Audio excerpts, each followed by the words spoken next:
खा सकते हैं हाँ, एकादशी को चढ़ा सकते। द्वादशी के दिन केवल तुलसी जी का स्पर्श मत करना।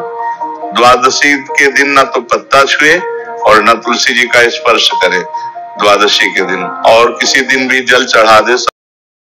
आउ गोटे प्रश्न थिला कि एकादशी तिथि रे माँ वृंदावती व्रत करती से जल अर्पण करा जाए नहीं। ए शिक्षा इस्कन रो शिक्षा। इस्कन हिंदू विरोधी संस्था।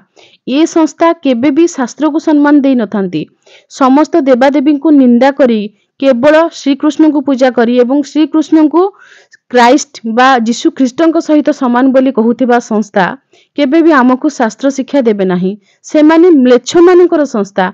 म्लेच्छ माने जो संस्था को चलाउचंती से माने केबे भी सत्य कहिबे नहीं।